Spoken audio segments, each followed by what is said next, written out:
6 жасқа толмаған балаларға арналған фильм.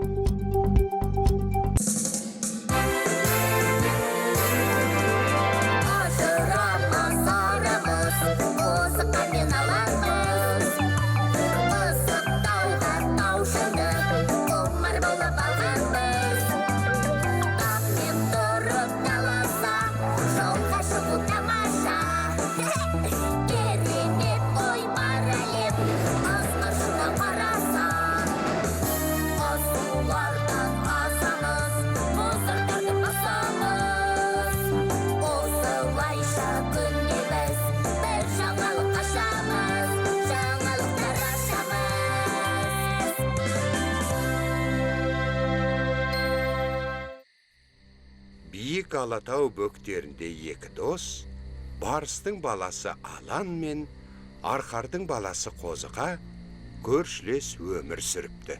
Екі дос бұл лашықты өздері жасап алған. Екеуінің ойнайтын орындары да осы. Мұнда олардың қызықты оқиғалар барысында тауып алған олжалары сақталады. Алан мен Қозыға үнемі қоршаған ортаны зерттеп, тамашалағанды жақсы көреді. Қозықа, сен санай аласың ба? Иә, мен онға дейін санай алам. 1, 2, 3, 4, мынау 5. Көрдің бе, Қозықа? Жұлдыз ақты. Иә, көрдім. Ағып түсті. Қозықа, біз анау аққан жұлдызды табуымыз керек. Иә, не де болса табуымыз керек. Ал тапқан соң біз оны үйіміздегі ең құрметті орынға қоямыз. Дұрыс айтасың, достым. Ең биік орынға. Өйткені ол жұлдыз. Балалар, үйге кіріңдер. Кеш батты, Алан. Қозықа, жұлдызды іздеуге ертең барайық. Иә, ертең. Таңертең, ерте тұрып барайық. Жарайды. Келістік. Сау бол, Қозықа. Сау бол, Алан.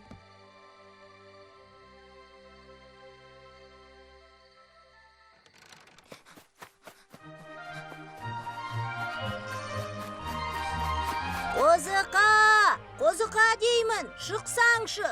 Қозықа! Міне, келе жатырмын, Алан.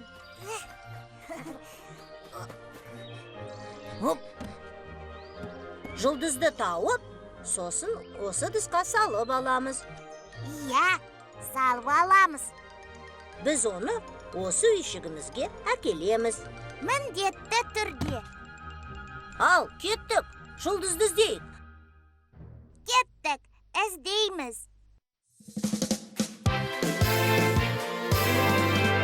Ажырамас арамыз, Қозықа мен Аланбыз.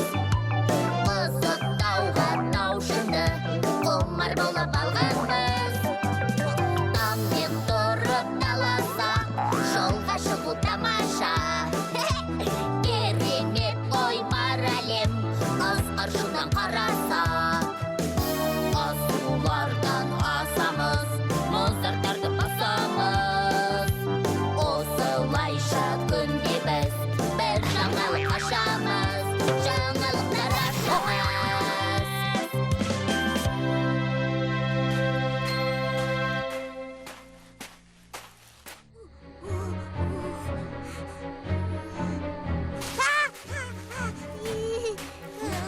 Қорқам, Алан, қорқам. Үйге қайтайықшы. Алан, қорқам.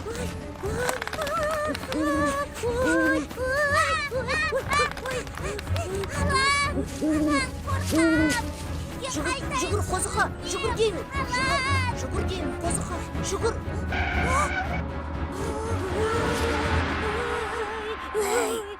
Не істеп тұрсыңдар? Бұл кім? Кімсің? Қайдасың? Мен мұндамын. Қайдасың? Хей, жоғары қараңдар. Енді төмен қараңдар. Мен мұндамын. Ей, сен немене? Бізді мазақ қып тұрмысың? Біресе жоғары, біресе төмен қара деп. Сен кімсің өзі? Аңқаулар. Кім аңқау? Біз бе? Қазір мен саған көрсетейін мазақ қылғанды. Көрсетейін аңқауды. Вау! Ай! Мынау шағып алды. Ауырып барадыр. Ай! Қолым! Дүкені кіріп кетті.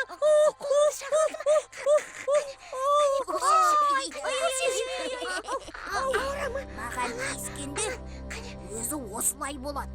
Сен кімсің? Қорықпаңдар. Мен кірпімін. Сендерге тиіспейм. Кірпі? Мен бұлай. Өзім ешкімге тиіспейм. Ал өзіме тиіскенді аямайм. Өздерің кімсіңдер? Қараңғы түнде орманда неғып жүрсіңдер? Мен қозыққамын. Мен Аланмын. Біз анау жаққа құлаған жұлдызды іздеп бара жатырмыз. Жұлдыз деймісің? Түсінікті. Біз сол жұлдызды табуымыз керек. Сендердің аққан жұлдыз деп жүргендерің, ол ғарыштан ұшып келген тас қой. Оны метеор дейді. Сен оны қайдан білесің? Кітаптан оқығам. Иә, мына кітаптан. Кітаптан? Иә, метеор ол кәдімгі тас. Ол жерге жақындағанда қатты қызып, жұлдыз сияқты жарқырай жанып, бірнеше бөлікке бөлініп кетеді. Оның кішкене бөлшектерін метеорит деп атайды. Сол кішкене метеорит қой жерге түскен. Қалай? Қалай? Метеорит.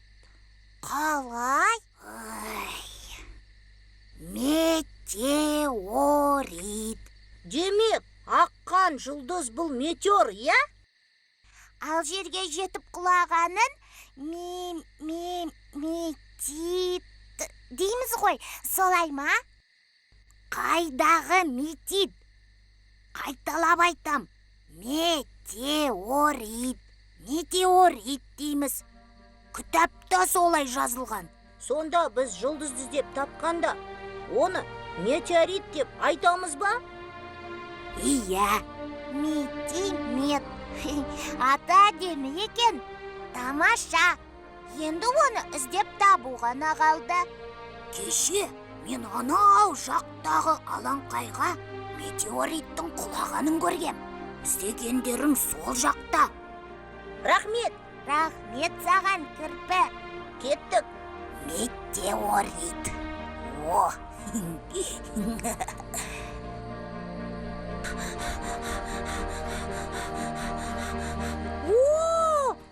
Ой, мынау кәдімгі тас сияқты ғой. Дұрыс, тас қой. Анау кірпінің айтқанын ұмыттың ба?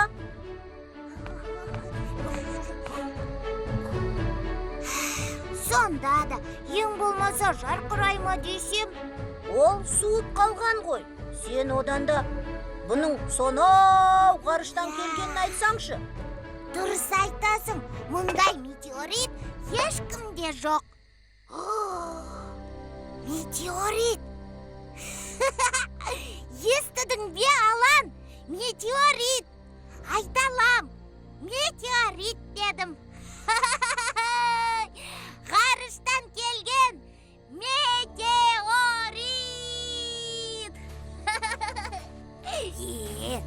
Енді дұрыс болды. Метеорит. Біздің үйшігімізде бұның орны ерекше болады. Кеттік, Алан, үйге қайтайық. Кеттік.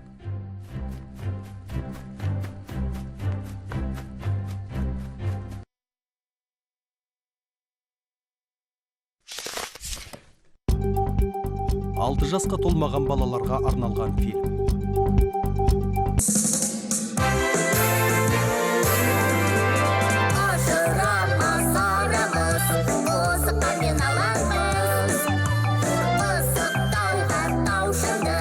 Құмар болып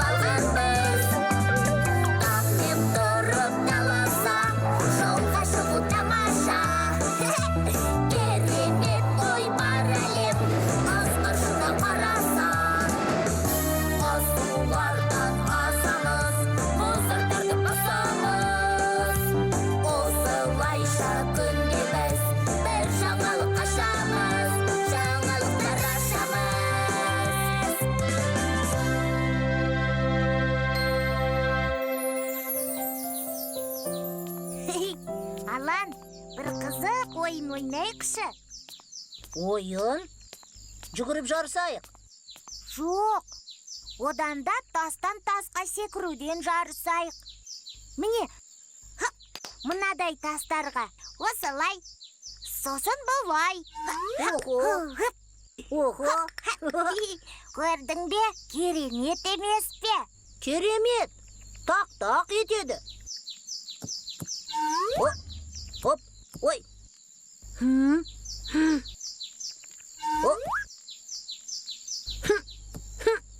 Ой. Алан, бұлай қаттырақ. Оп. Ай, қозықа, табаным ауырып кетті. Сен қалай істейсің? Алан, оп-оңай ғой. Міне бұлай. Хоп. Қозықа, аяғыңды көрсетші. Сенің аяғың қатты, ал менің табаным жұмсақ. Неге? Мен мықтымын ғой, Алан. Мүмкін содан шығар.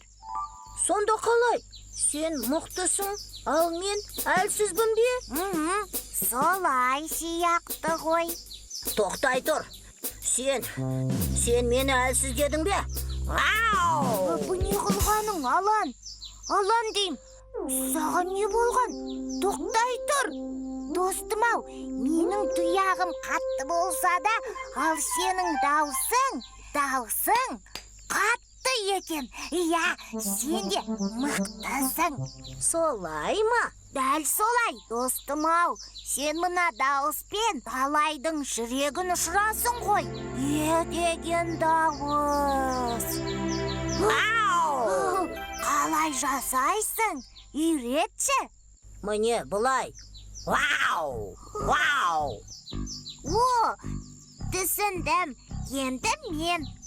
Тыңда. Осылай ма?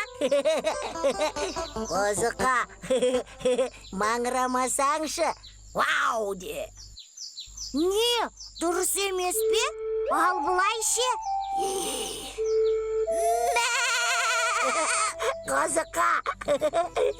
Қозықа болды, жетер. Ай, шымай.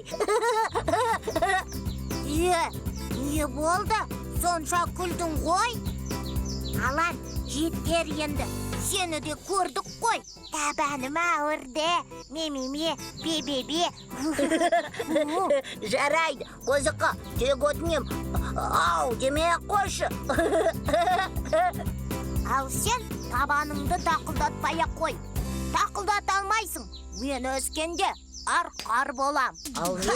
Ал мен барыс болам. Вау!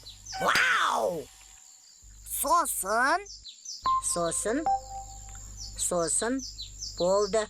Болса, болды. Не болды енді? Осылай тұра береміз бе? Білмейм. Қозықа, біздің осы тұрысымыз маған ұнап тұрған жоқ. Маған да енді не істейміз? Қалай не істейміз? Ойнайық. Біз дос емеспіз бе? Иә, доспыз. Нағыз достар бір-біріне ренжімейді ғой. Иә, ренжімейді. Ендеше кеттік, ойнайық. Кеттік, ойнаймыз. Біз доспыз.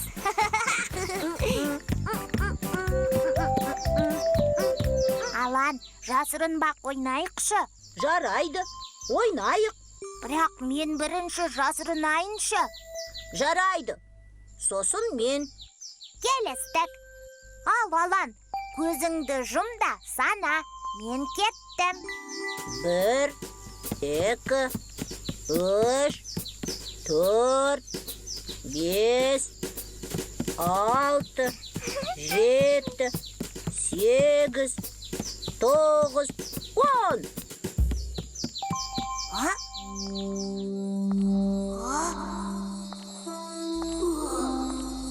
Мынау не? Қызық. Ой, сен кімсің?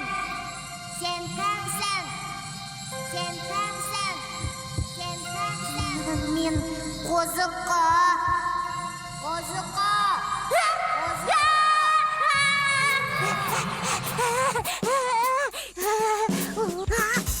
Міне, таптым. Нені таптың? Сені таптым. Алан, анда біреу бар. Кім? Білмейм, бірақ мені мазақтап тұр. Мазақтап? Жүр, барайық.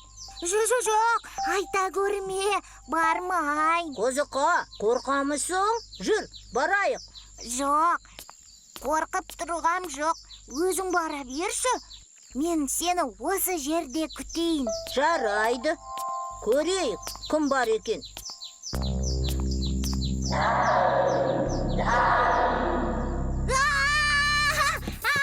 Құтқарыңдар! Қозықа! Саған не болған? Тоқта, Қозықа! Алан, ішінде кім бар? Қозықа, ішінде ешкім де жоқ. Бұл үңгір ғой. Жоқ, Алан, сен мені алдама. Бұл тегін үңгір емес. Бұнда біреулер бар. Жоқ, Қозықа, қайдағын айтасың? Бұнда ешкім де жоқ. Жүр, одан да ішін бірге көрейік. Жоқ, мен бармайм. Жаңағы ырылдаған дәудің даусын естімеді деймісің? Ол менің даусым ғой. Алан, мен сенің даусыңды білем ғой. Алан-ау, неге болса бір дәу? Дәудің даусы. Міне, қарашы. Вау! Не дейді? Көрдің бе? Бұл үңгір. Үңгірдің ішінде жаңғырық болады. Жаңғырық? Ол не тағы? Жаңғырық – ол дыбыс. Үңгірдің іші бос кеңістіктен тұрады. Сондықтан да бос кеңістіктегі әрбір дыбыс осылай жаңғырып күшейіп шығады. Сен оны қайдан білесің? Мен бұндай үңгірлердің талайын көргем. Кеттік, достым, ішін көрейік.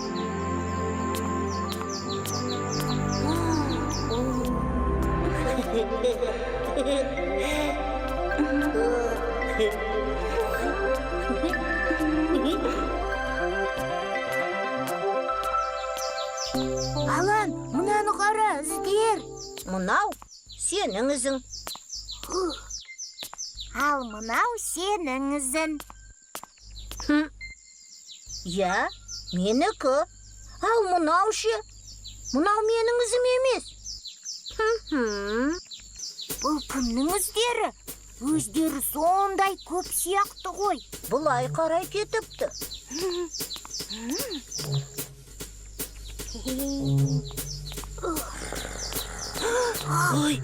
Ой. Алан, енді не істейміз? Қозықа, қаш! Құтқарыңдар! Қаш, шығыр! Қозықа, шығыр дейм! Қозықа! Қарыңдар! Көмектесіңдер!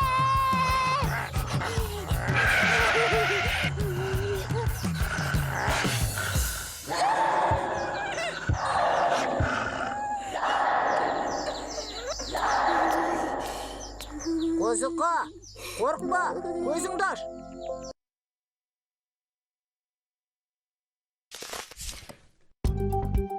Алты жасқа толмаған балаларға арналған фильм.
ұшып кетті. Ой, өзі бір қу екен.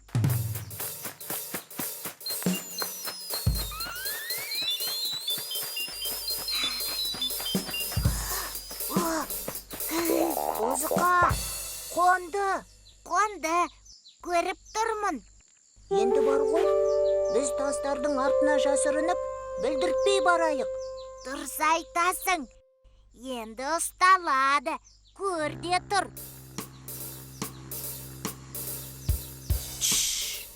Дыбысыңды шығарма.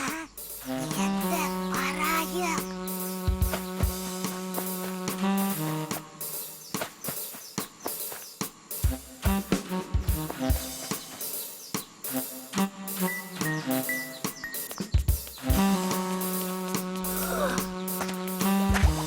Алан!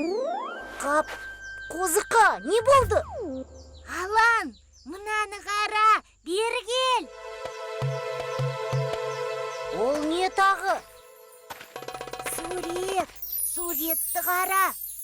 Бұл не? Бұны кім салған? Білмейм. Мүйізі бар екен. Иә, мүйізі бар. Арқарға? Ха, саған ұқсайтын сияқты. Маған? Әне, тағы да сурет. Мұна суреттерді кім салған? Бұл сурет саған ұқсайтын сияқты. Қозықа, ананы қара. Мынау керемет қой.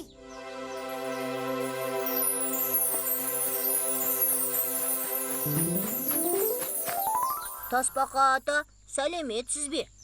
Сәлеметсіз бе, Тасбақа ата? Амансыңдар ма, қарақтарым? Ата, мына суреттерді кім салған? Сіз салдыңыз ба?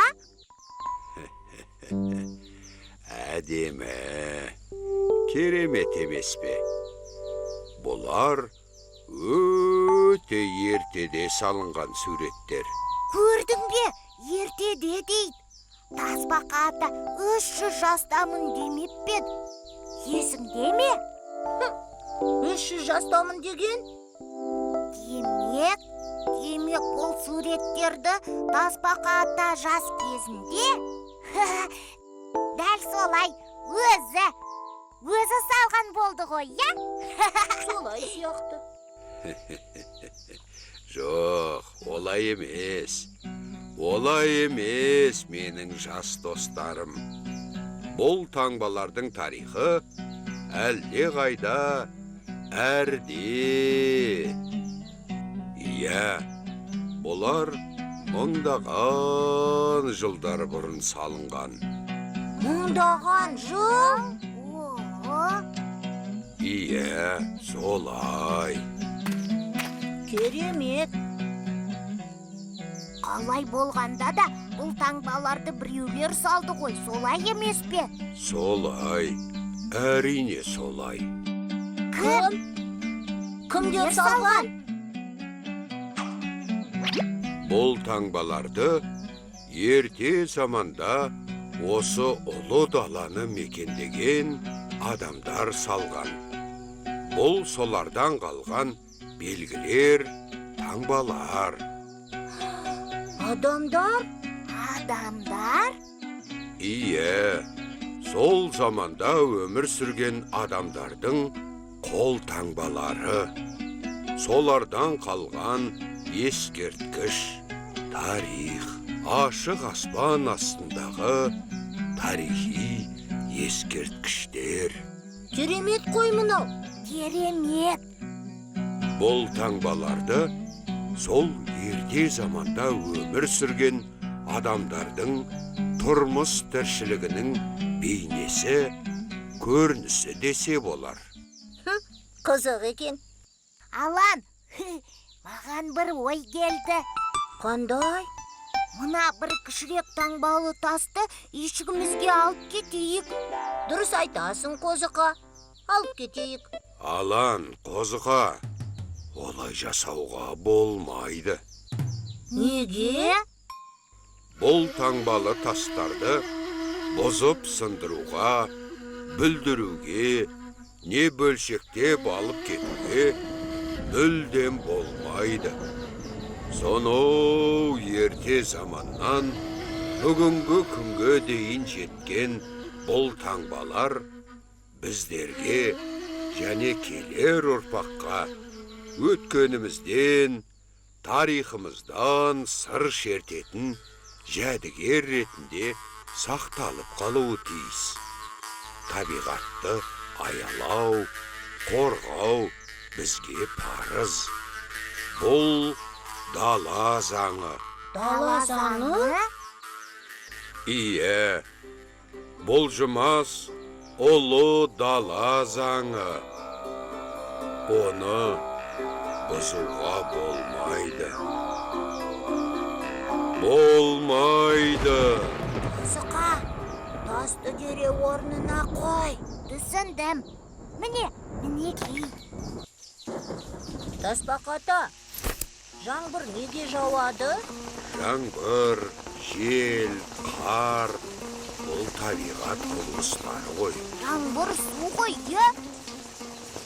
Дұрыс айтасың, Қозықа. Дұрыс айтасың.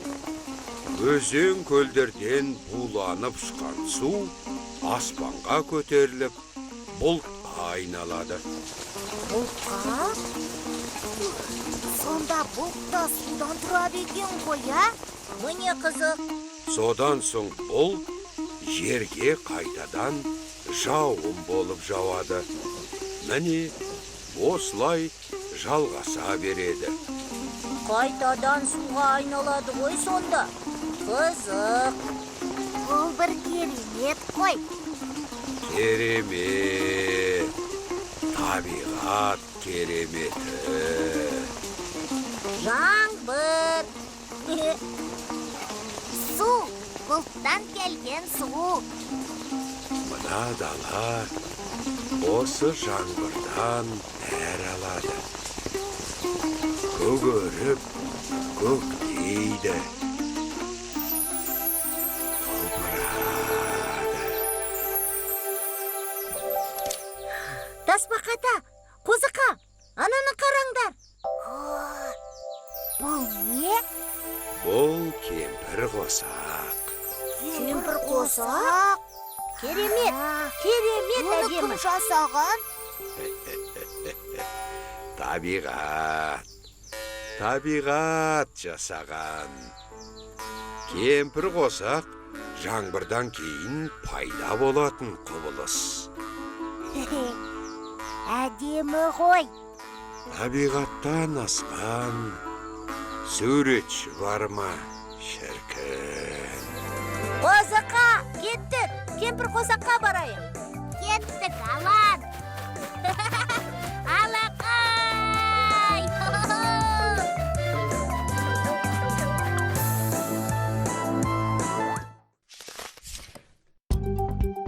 6 жасқа толмаған балаларға арналған фильм.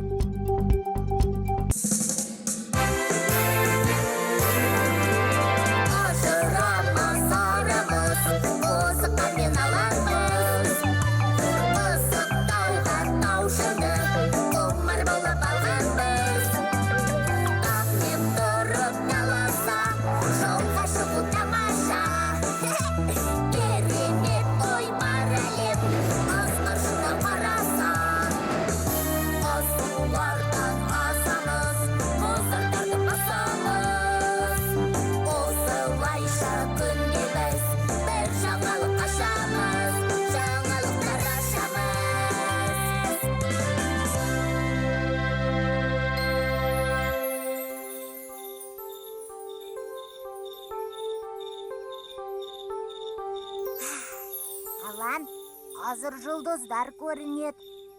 Иә, қазір көрінеді.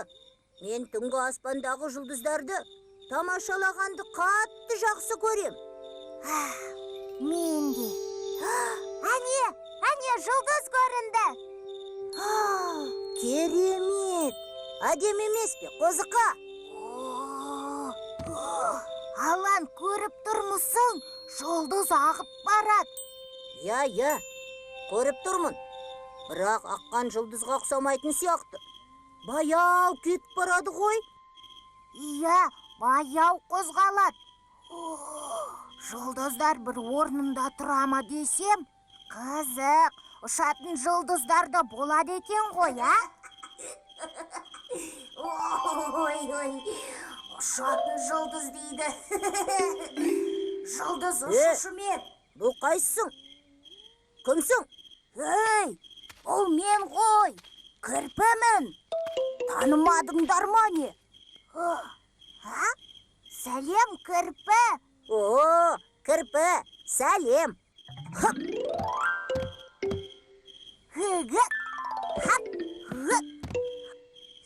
Сәлем, кірпі, мұнда неғып жүрсің?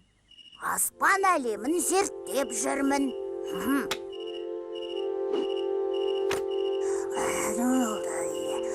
Аспан әлемін? Зерттеп дейді? О, кірпі, не оқып тұрсың? Ұшатын жұлдыздар туралы не білесің? Қозықа, жұлдыз ұшышымен.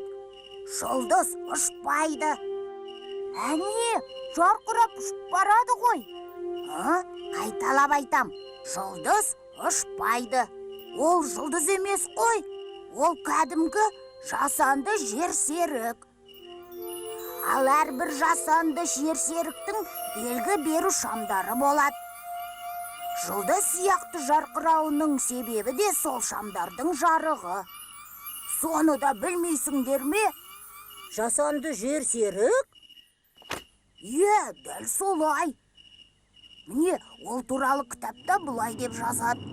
Ғарыш кемесімен жер төңірегіндегі орбитаға шығарылып, әртүрлі ғылыми және қолданбалы мәселелерді шешуге арналған ғарыштық аппарат. О, түсіндіңдер ме? Жасанды жерсеріктердің атқаратын қызметтері өте көп. Олар мына біз өмір сүріп жатқан жер ғаламшарын зерттеп, аспан кеңістігінде үнемі ұшып жүреді. Керек десең, қазір олар бізді де көріп тұр. Не дейді? Бізді? Ей, мен мұндамын! Көріп тұрсыңдар ма? Мұндамын! Мен қозықамын! Әне, алам! Не қызық. Ал біз оны жұлдыз деп ойладық. Кірпі, сен бұның бәрін қайдан білесің? Оқу керек. Оқу. Мына кітапта бәрі де жазылған. Мықтысың ғой, кірпі. Ал, кітабыңды көрсетші. Мінекей, мынау ғарыш кемесі. Ал мынау жасанды жерсерік. Әдемі екен. Ғарыш кемесі әдемі екен. Мына жерде ғарыш кемесі Байқоңыр ғарыш айлағынан ұшырылады деп жазыпты. Шіркін! Ғарыш кемесінің ұшырылғанын көрсем ғой. Менің де көргім келеді. Менің де. Байқоңыр жақын жер емес, алыста. Қалай? Байқоңыр дедің бе? Барайық, бірге барайық. Мен де барам. Рас айтасыңдар ма? Рас айтам, бірге барайық. Барсақ барайық.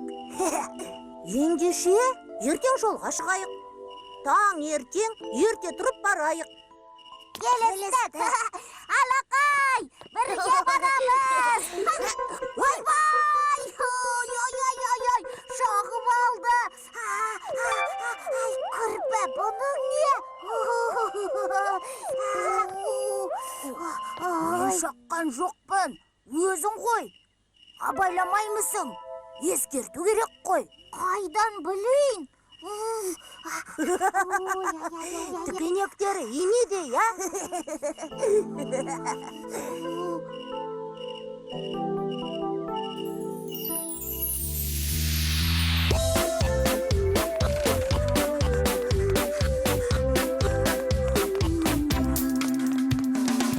Жұлдыздардың төресі, Достар, анау ғарыш кемесі, шарлап жүрер аспанда, жер серігі жасанда. Сонау алыс аймақтан, байқоңырдай айлақтан, ұшырылған оларды келер дейме қай жақтан. бұл не? Дыбыс қайдан шығып тұр? Дик, достар, бұл қобыздың үні. Қобыз. Ол не? Қобыз бұл өте ерте заманнан келе жатқан екі шекті ысқышпен ойналатын музыкалық аспап. Ал мына ескерткіш Қорқыт ата кесенесі деп аталады екен. Мына дыбыс. Қобыздың үні қайдан шығады? Қобызды кім ойнап тұр? Жел екен, сырттан соққан. Табиғи жел кесененің ортасына орнатылған.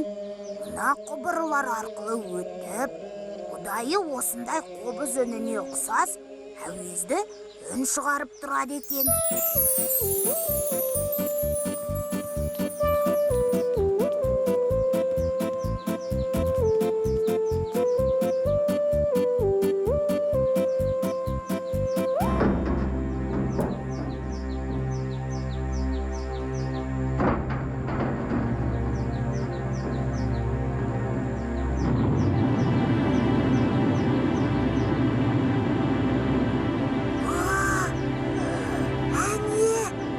Әне кетіп барад. Көріп тұрмын. Әне! Әне! Тоқта! Қозықа, тоқта! Қозықа, осылай тұра бер. Осылай. Жарай ма? Болды, түсіндім.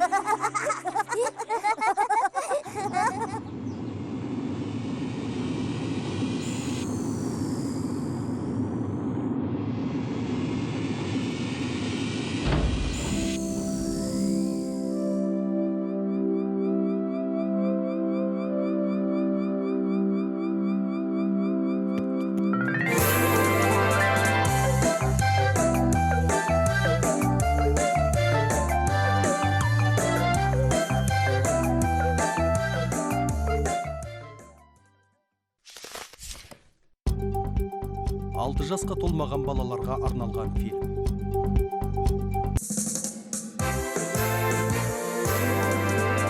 Ажырамас арамыз, қозыққанмен алаңбыз. Қызықтауға таушынды, құмар болып алғанбыз. Таңмен тұрып таласа, жолға шығу тамаша. Керемет ой бар әлем, қыз-қыршыны қараса. Қыз-сулардан асамыз, мұздақтарды басамыз. Осылайша күнде біз бір жаңалық ашамыз, жаңалықтар ашамыз.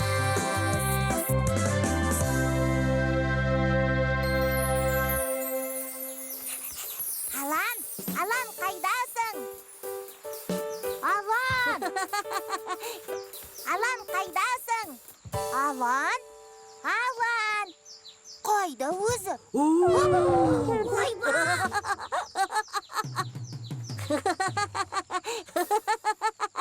Қозықа, тұр. Саған не болды? Қорқып кеттің бе? Бұл мен ғой. Тұр енді, тұр. Қозықа, саған не болды? Қорқып кеттің бе? Құбыжық қайда кетті? Қозықа, мен ғой құбыжық. Не дейді досыма? Қап, енді қайттым. Не істесем екен? Мен емес құбыжық, мен Аланмын. Не боп кетті досым-ау? Түсім бе, өңім бе, а? Басым айналып тұр. Алан, сен құбыжықты көрдің бе? Көрген жоқпын. Жоқ, көрдім, ол мұнда. Ойбай, осында не дейді? Қозықа, қорықпа. Бұл құбыжық емес, бұл әшейін бетперде. Мінекей, қорқатын ештеңе жоқ. Сен оны қайдан алдың? Ана жақтан, тастардың арасынан тауып алдым. Түрі не деген жаман. Қатты қорықтым. Қозықа, қорқынышты емес қой.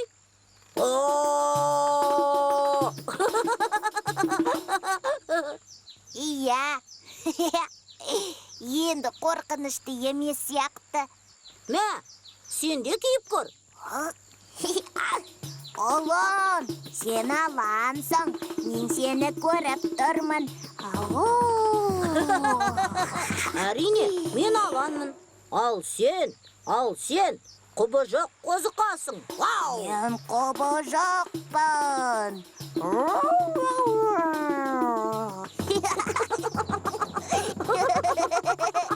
Қозықа, ана жаққа тағы барып көрсек қалай болады? Мүмкін тағы бір қызықты заттар табармыз, Алан, ол жақ алыс па? Енді жақын деп айта алмаймын. Бірақ біз қызықты оқиғалар үшін алыс сапарларға шығуға әрқашан дайын емеспіз бе, достым? Әрине дайынбыз. Ендеше кеттік. Кеттік.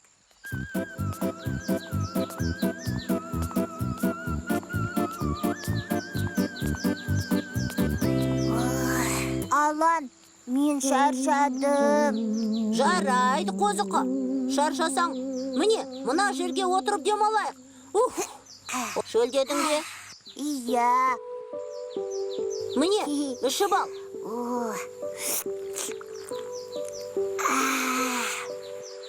Алан, әлі алыс па?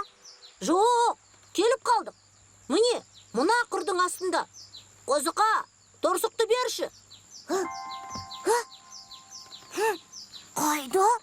Алан, торсық жоқ. Ой, қалай жоқ? Жаңа ғана саған бердім ғой. Иә, мына жерге қойғам, ал қазір жоқ. Қозықа, қалжының ба?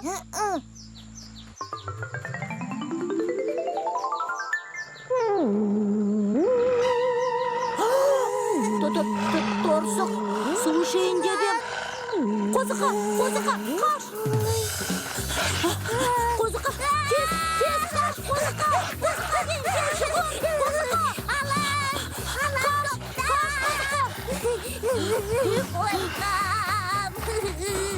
Алан, тоқта!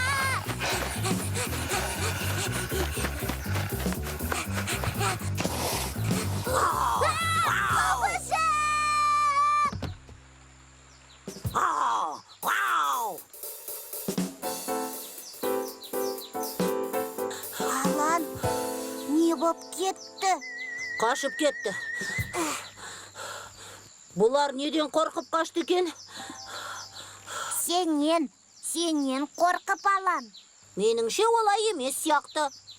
Олар сенің айқайыңнан қорқып кетті. Сенің айқайыңнан мен өзім шошып кеттім ғой. Даусың неткен қатты еді. Солай ма? Солай сияқты. Бәсе, менен қорықты. Қорқақтар. Иә.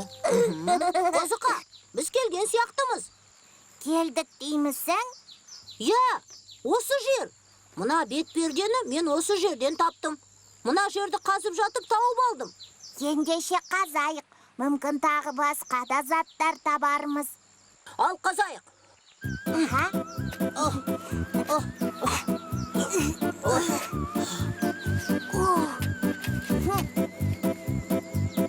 Алан, сен қателескен жоқсың ба? Осы жер ме? Жоқ, қателескен жоқ. Осы жер. Ештеңе таппадық қой.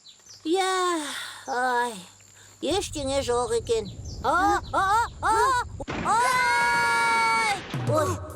Ой. Алан, біз қайдамыз? Мынау керемет қой. Керемет. Мынау бір ертегі әлемі ғой. Алан, бұның бәрі кімдікі екен? О, бұл қазынаның иесі болуы керек. Ой-ой.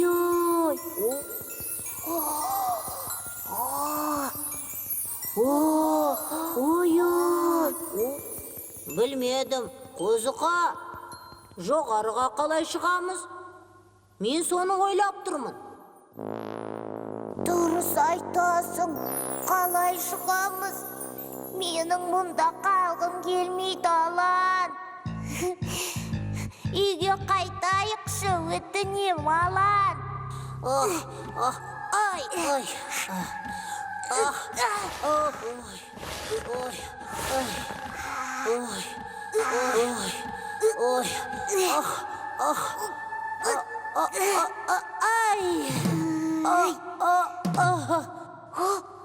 Алан, анан қара, Алан, арқан, анан қара, Алан.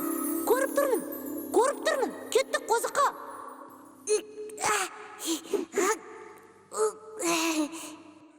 Тасбақа ата, рахмет сізге. Рахмет, Тасбақа ата. Көп рахмет. Алақай! Амансыңдар ма, балалар? Тасбақа ата, анда көп қазына бар. Өте көп.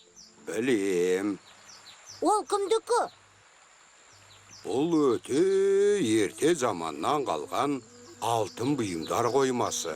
Алтын бұйымдар қоймасы? Осы төңіректе өте ерте заманда өмір сүрген адамдардан қалған қойма ғой бұл. Міне қызық. Бұл төңіректе ертеде үлкенді кішілі қалалар мен сауда мәдениет ордалары болған деседі. О, қалалар болған. Ұлы жібек жолы Қытай мен Еуропа елдерінің арасын байланыстырған сауда жолы да осы аймақпен өткен ғой. Сонау Еуропа мен Азияны біріктіріп жатқан бұл жол адамзатты ғажайып жетістіктерге жеткізді. Елдердің бір-бірімен сауда-саттықпен айналысуына, ғылым салаларының дамуына, мәдени салт дәстүрлерінің қалыптасуына ықпал етті. Керемет. Бұл достар жұмбаққа толы ұлы дала өркениетінің бір үзік сыры ғана. Керемет. Тамаша. Алан, біздің үйшікті де керемет әдемі заттарға толы қойма десе де болады ғой. Әрине болады. Өйткені онда тарихи заттар сақталады. Дұрыс айтасың, тарихи заттар.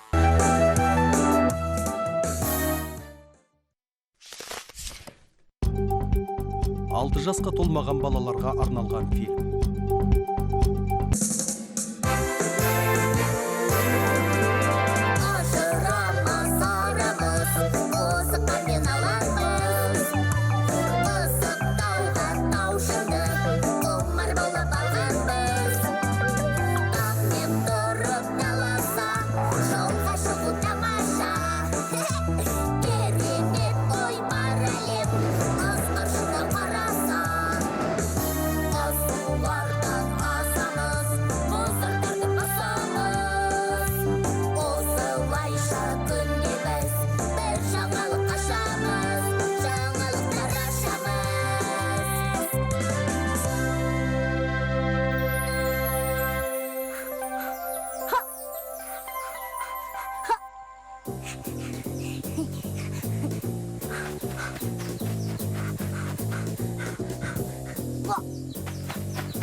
Гол!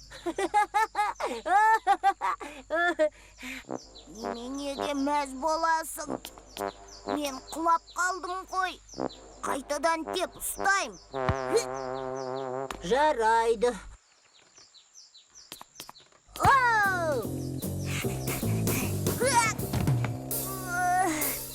Қозықа, саған не болды? Тұрсаңшы.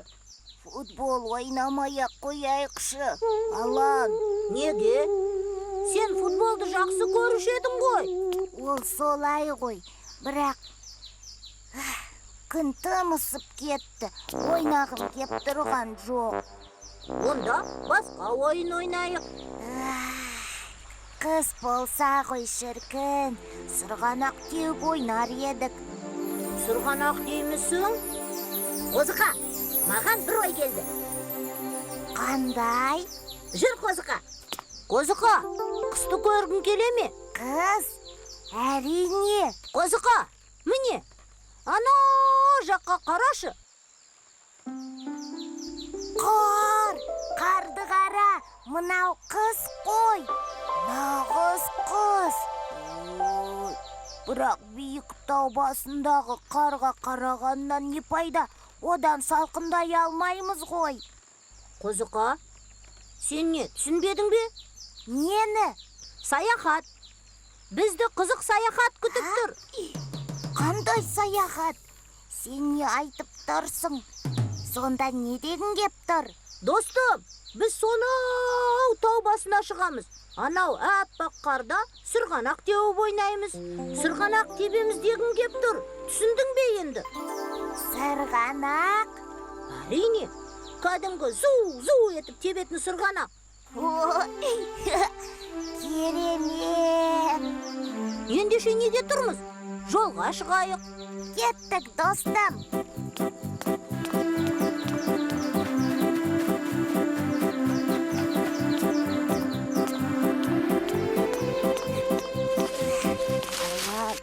Мұнда біреу бар. Кім? Кім бар? Мен көрдім. Кімді? Нені көрдің? Ол былай жүрді. Ол бізді аңдып жүр. Әне, Алан, тағы көрінді. Ей, сен кімсің? Кімсің деймін?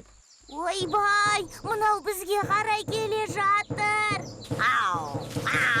Ай, бұлайсың а? Кімсіңдер? Біз білмеймі. Біз... Ай, кім екендеріңді де білмейсіңдер, а? Қызық екен. Білеміз. Білмейміз. Біледі, білмейді. Білеміз. Мен барыс баласы Аланмын. Ал мен арқар баласы Қозыққамын. Солай деңдер. Жақсы. Ал мен бұлан аталарың болам. Сәлеметсіз бе, Бұлан ата? Сәлеметсіз бе? Амансыңдар ма, қарақтарым? Біз саяхаттап, қысқасы қызды іздеп келеміз. Түсінбедім. Қалай? Біз биік тау басына барып, қарда сырғанақ теуіп ойнамақшымыз. Солай деңдер. Мен қыста аппақ қарды ойнап, сырғанақ тепкенді жақсы көрем. Ненде? Маған қыс мезгілі ұнайды. Ал жаз ыстық, тіпті пайдасы жоқ ыстық. Ұнамайды. Жаз мезгілі ұнамайды деймісің? Оғалай, жол мезгілінің жаманы болам екен. Жаз ұнамайды маған, ыстық. Ал қай мезгілді ұнатасың? Білмейм, қыс шығар. Солайды. Айтыңдаршы, жылдың неше мезгілі бар? Жаз, қыс. Дұрыс. Сосын? Көктем, күз бар ғой. Дұрыс айтасың. Ал енді жыл мезгілдерін рет-ретімен айта қойыңдаршы. Қыс, жаз. Ай, Қозықа, ойлан. Қыс мезгілінен кейін жаз мезгілі болушы ма еді? Мен білем. Қыстан кейін көктем келеді. Сосын жаз, жаздан кейін күз келеді. Бәрекелді. Алан дұрыс айтты. Жарайсың. Қыс, көктем, сосын жаз, сосын күз. Міне, мен де білем, 4 мезгіл. 4 мезгіл екен ғой. Бәрекелді. Міне, енді дұрыс болды. Жарайсыңдар. Мен білем. Қыс мезгілін не үшін жақсы көретіндеріңді білдік. Әрине, қыста аппақ қарда ойнайсың. Жып-жұмсақ ұлпа қар, сырғанақ тебесің. Тамаша ғой. Ал көктем ше, ұнамай ма? Көктем ұнайды. Көктемде табиғат құлпыра бастайды. Көбелектер. Әдемі көбелектер көп болады. Әдемі гүлдерде. Алан, есіңде ме көбелек қуып ойнағанымыз? Әрине есімде. Ал жазда ше, Қозықа. Ойынның түр-түрін ойнайсың, солай емес пе? Иә, солай. Әрине солай. Ал күзде жапырақтар сарғайып түседі, бірақ жеміс жидек піседі. Солай ғой? Тәп-тәтті.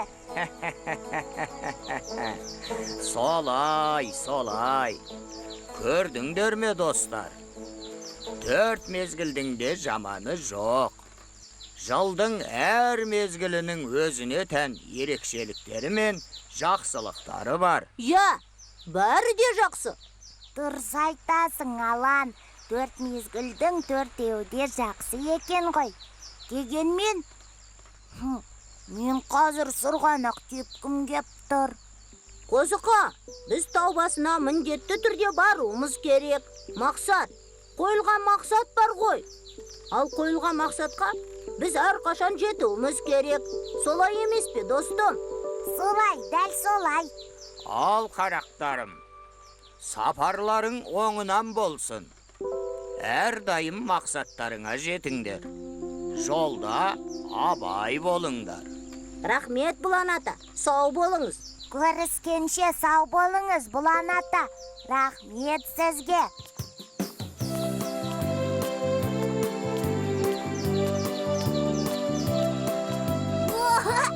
Алан, қара, қар, аппақ қар. Әне. Көріп тұрмын, жеттік. Халақай. Қозықа, кеттік, сырғанаймыз. Сырғанаймыз.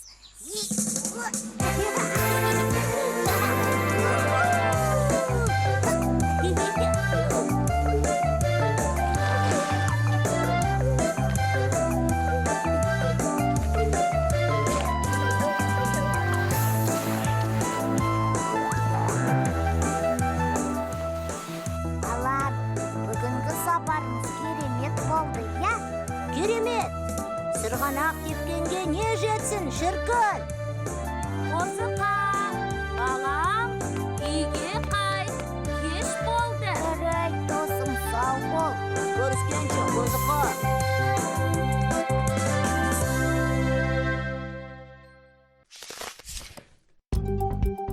6 жасқа толмаған балаларға арналған фильм.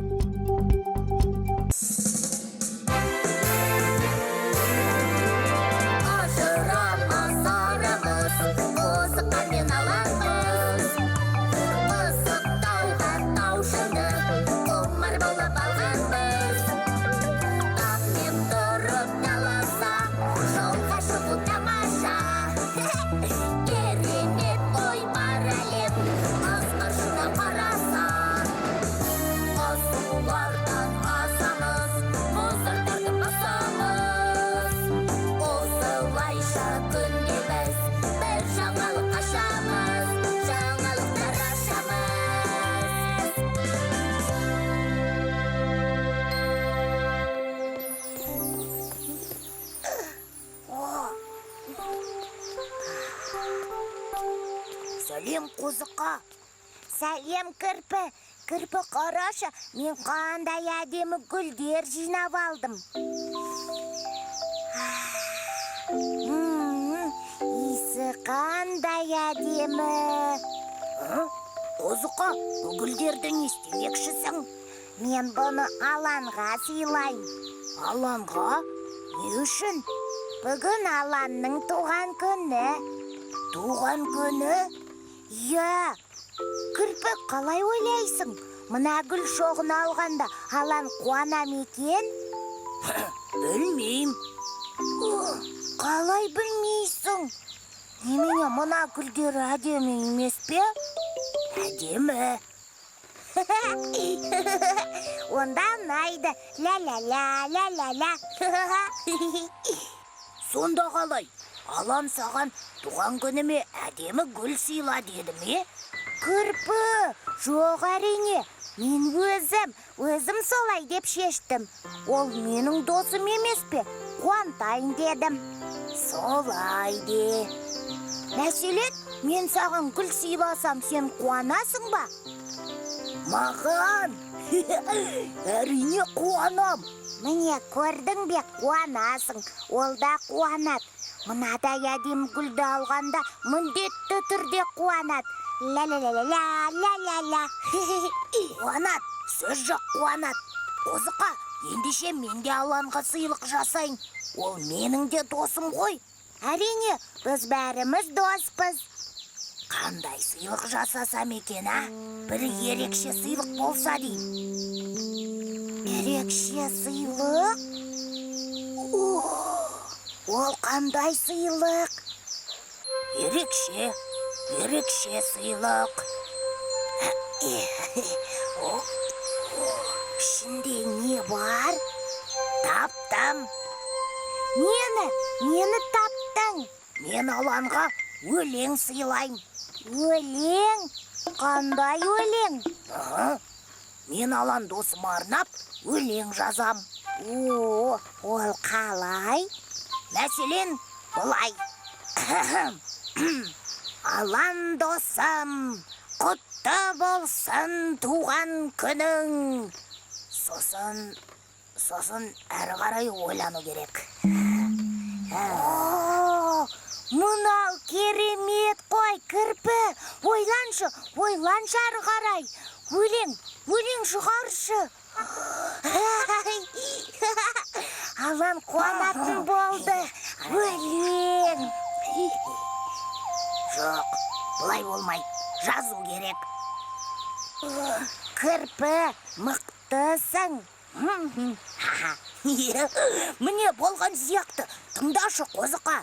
Туған күні бүгін досым Аланның, жақсылығын тілейм бар ғаламның. Үлгі болып баршаға, ақта үмітін әкең мен анаңның. Мынау керемет қой, керемет өлең. Рас айтасың ба? Мықтысың, Кірпі, рас айтам, мықтысың. Мен жалпы жаман өлең жазбайым. Менің өлеңдерімнің бәрі жақсы. Сенің өлең жазатыныңды білмеппін. Бұрыннан жазушы мен?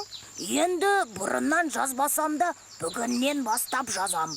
Жаза бастайым, солай шештім. Жүр, Кірпі ақын, досымызды құттықтайық туған күнімен. Кеттік. Алан, қайдасың? Мұндамын. Алан, туған күніңмен. Мынау саған туған күніңмен шын жүректен құттықтаймын. Рахмет.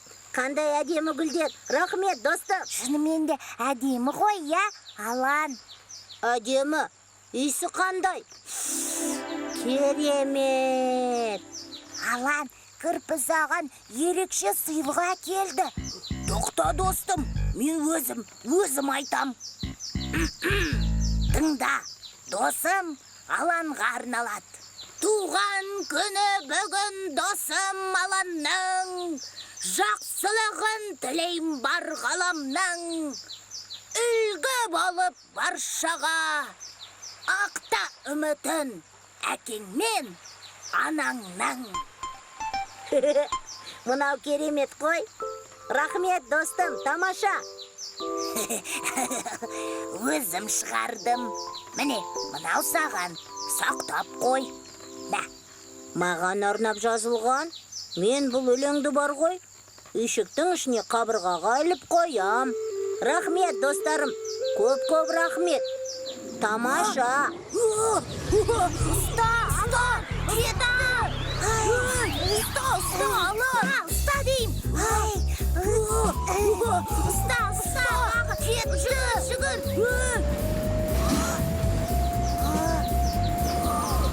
Бұл не? Шыр айналып барад. Ой, алып кетті. Енді не істейміз? Білмейм. Кірпі, мүмкін Аланға басқасын жазып берерсің. Жоқ, мен оны іздеп табам. Қайткенде де табам. Іздеймін. Алан, дұрыс айтасың. Іздейміз. Бірге іздейміз.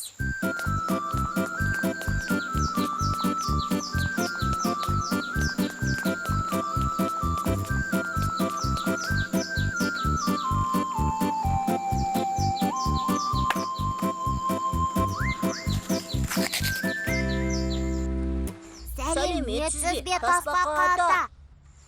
Амансыңдар ма, қарақтарым. Жол болсын. Жоқ, іздеп келеміз, ата. Не жоғалттыңдар?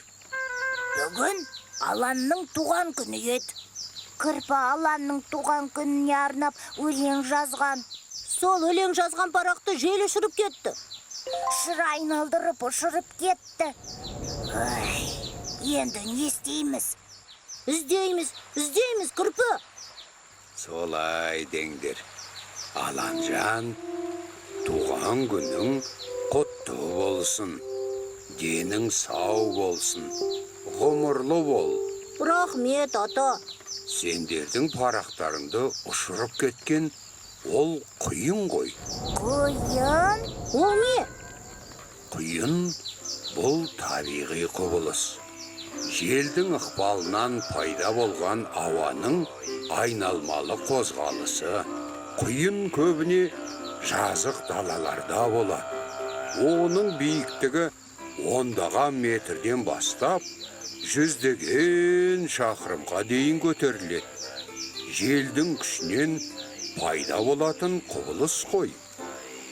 Міне қызық. Желдің күші дейді.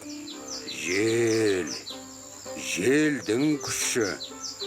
Тіпті кейбір алып құйындар ұсақ заттардан бастап, үлкен заттарды да иіріп ұшырып әкетеді.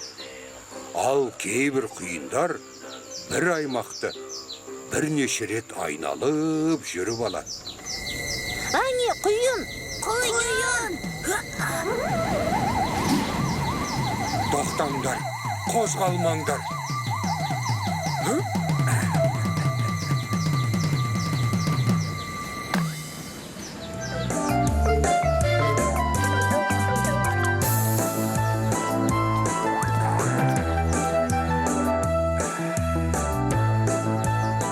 Туған күніңмен, Алан. Рахмет, ата. Бүгін менің туған күні.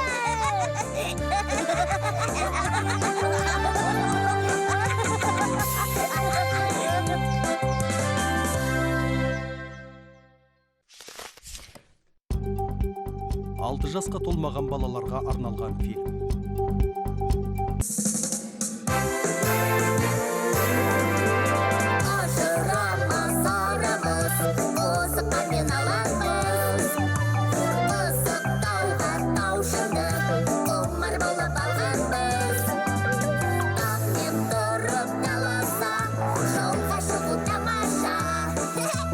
Керемет ой бар әлем, қыз ыршына қараса. Қыз суға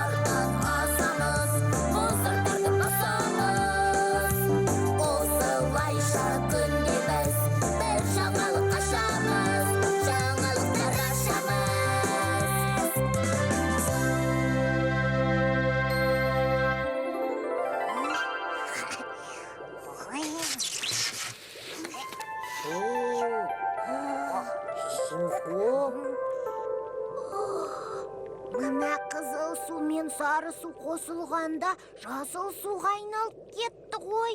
Иә, жап-жасыл болды. Бұл, достар, химиялық реакция. Химиялық реакция дейді. Мықтысың, Кірпі. Бұл да мықтылық па? Бұл түк емес. Түк емес дейді. О, мен бұндайды жасай алмайм. Сендер судың от боп жанғанын көрдіңдер ме? Қалай? Судың жанғанын? Ой, Кірпі, қойшы, су жаны шумет. Мықтысың дегенге қайдағыны айтады екенсің. Кірпі, керісінше су отты өшірмей ме? Жанат, көрсетейін бе? Көрсет. Оп-оңай, міне. Мына сұйықты, мына ыдыстағы суға қоссақ, су лап етіп жанады. Жанды, жанып жатыр. Не жанады? Мынау керемет қой. Суда жанады екен ғой, а? Мынау бір сиқыр шығар. Кірпі, бұл мүмкін емес. Бұнда бір сиқыр бар. Ой, ешқандай да сиқыр жоқ. Бұл химиялық реакция. Не де болса, бұл ғажап екен. Ғажаптың бәрі мына кітапта.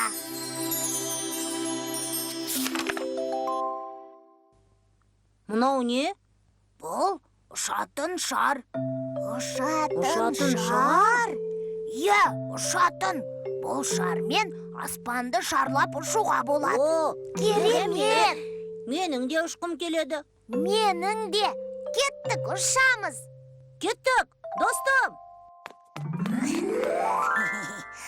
Ұшқан жақсы ғой. Ал менің қарным ашты. Орманнан жидек терейін.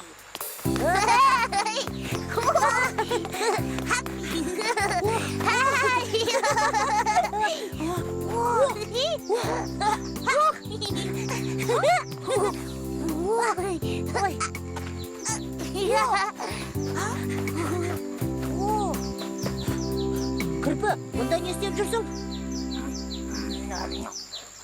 Жидек кезіп. Не дейсің? Жидек. Жидек. Жидек дейді ғой. Жидек. Жидек десеңші.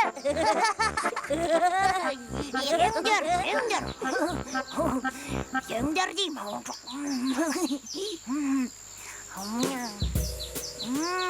Тәтті.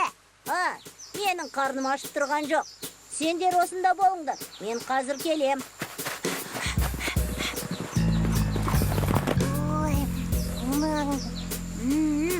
Сәмдісін-ай. Жей бер. Сәмдісін-ай.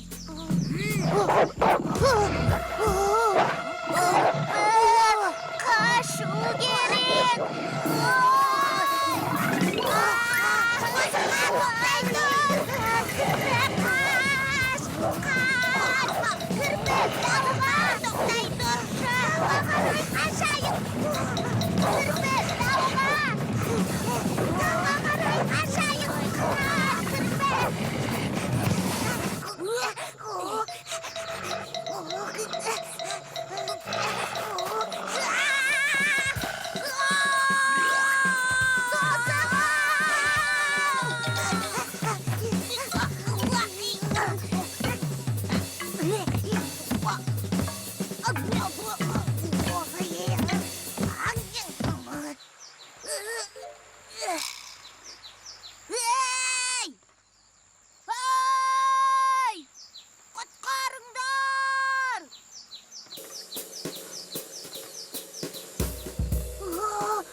Мен қайдамын? О, ұшып келеміз. Құтқарыңдар! Ұшқым келмейді! Ай, құтқарыңдар! Күрпі, саған не болған? Сен құтқарылдың. Қорқпа, біз ұшатын шардамыз. Не дейді? Тірімін бе?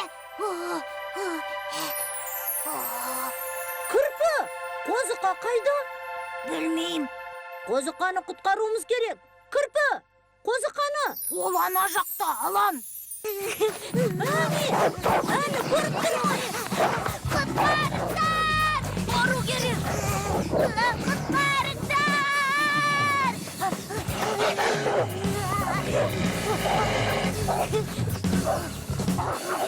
Алан, не істейміз? Қазір.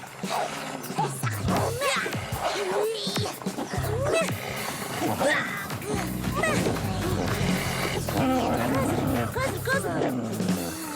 Болмады тағы.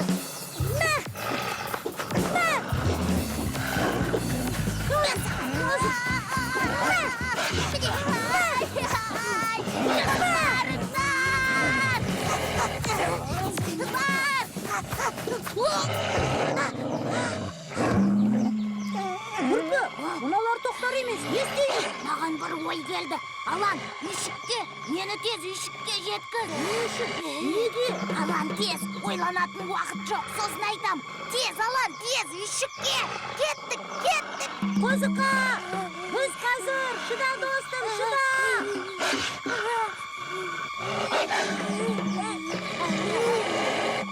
Біттім, қош болыңдар, достар.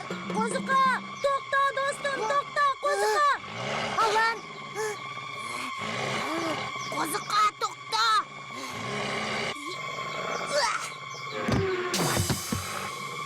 Сиқыр болмады. Бітті.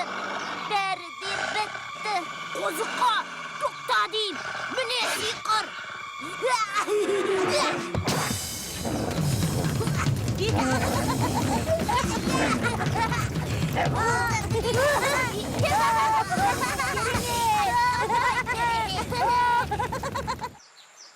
Шар бұрылып ұшып кеткен кезде бар ғой, мен бәрі де бітті. Достарым мені тастап кетті деп ойладым. Достым-ау, біз сені тастаушы ма едік? Күрпінің жоспары солай болды ғой. Рахмет, достарым. Сендер нағыз доссыңдар. Қозықа, айтшы, қатты қорықтың ба? Қорықпағанда ше, қорқынышты. Жоспарымыз мықты болды. Айттым ғой, Күрпі, мықтысың. Лап етті, е? Иә. Тырқырап қашқандар көрсетті қорқанда.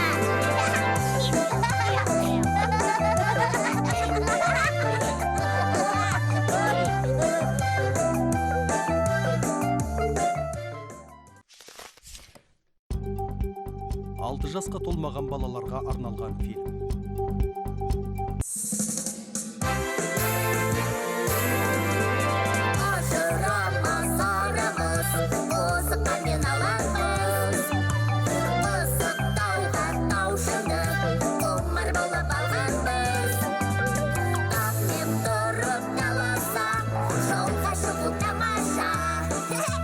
Керемет ой бар әлем, қыз қаршыға қараса.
Қозықа, біз қайда келдік?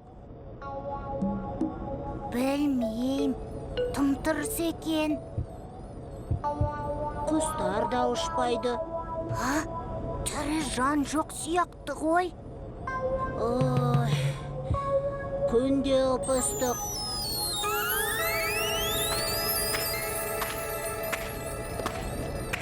Амансыңдар ма, қарақтарым? Сәлеметсіз бе, Тасбақа ата? Тасбақа ата, мына шөптер неге сарғайып кеткен? Ағаштар да қурап қалған.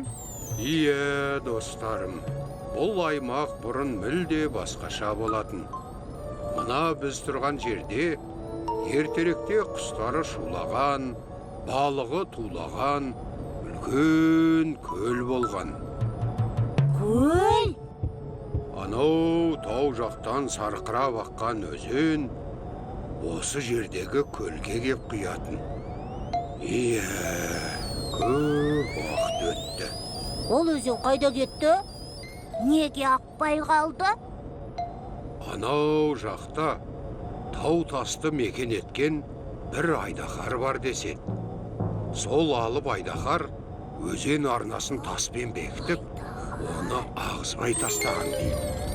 Бекітіп тастаған? Өзен арнасын ашуға барғандарды маңына жолатпайтын өзі бір ашулы, алып күш иесі көрінеді. О, қорқынышты екен. Түк те қорқынышты емес. Арар! Мен бар ғой. Айдаһарды бар ғой. Арар! Алан, тоқта, ашуыңды бас. Тек ол жаққа барам демеш. Әрине барам. Барамыз, Қозықа. Жоқ, тек мен емес. Мен бармайым. Оның үстіне анам бүгін үйге ерте қайт деген. Қозықа, сен не? Сен шынымен қорқып тұрмысың? Жоқ, қорқпайым. Бірақ білмейм, қорқатын сияқтымын. Бармай-ақ қояйықшы. Қорқпа, Қозықа. Мен бармын жаныңда. Барамыз. Мына даланы шөлден құтқаруымыз керек. Біз доспыз ғой.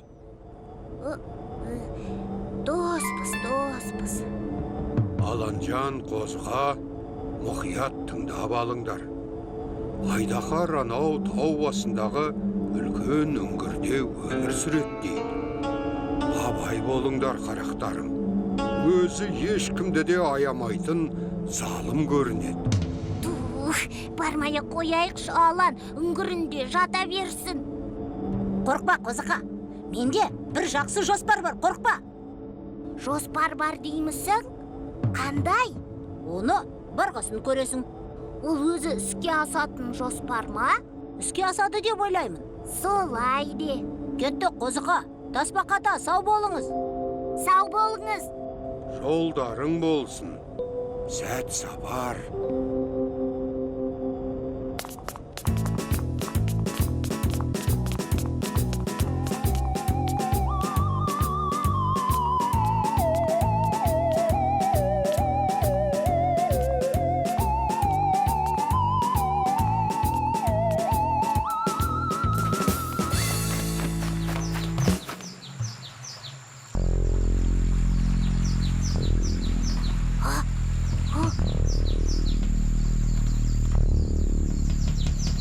Ұйықтап жатыр ғой, қор етеді. Ұйықтағаны бізге жақсы. Қарап тұрмайық, Қозықа. Іске кірісейік. Ал оянып кетсеші, не істейміз? Бір амалын табармыз. Қорықпа. Жоспар бар дейбен ғой. Жоспар бар. Менің айтқанымды істеп отырсаң болды. Кеттік, Қозықа.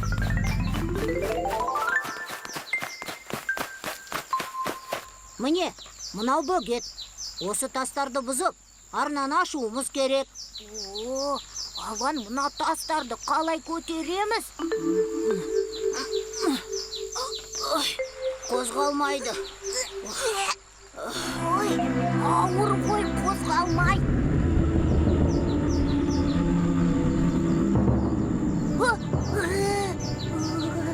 Алан, айда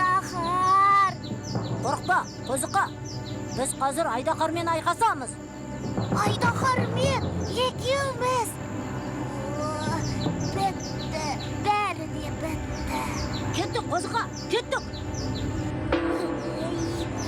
Мен бар ед.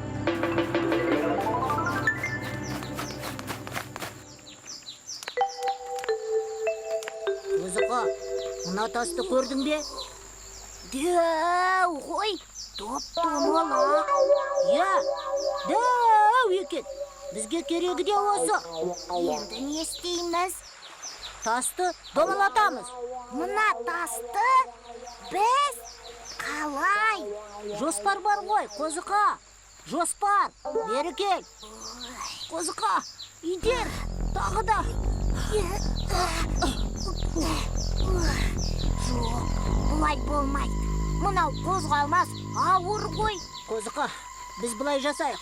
Күшімізді біріктірейік. Санап тұрып. Түкте түсінбедім. Қалай? Бері кел, міне бұлай. Бір, екі, үш, итер! Түсіндім. Бір, екі, үш, итер! Тоқтама, қозықа. Бір, екі, үш, итер!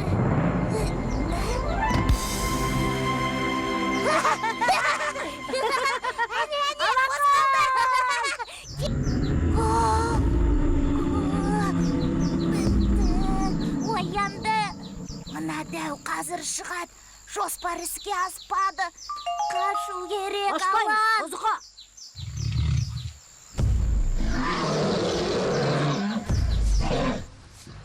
Даусы не деген қатты? Қашайық дейм, Алан. Шыда, қозықа, шыда.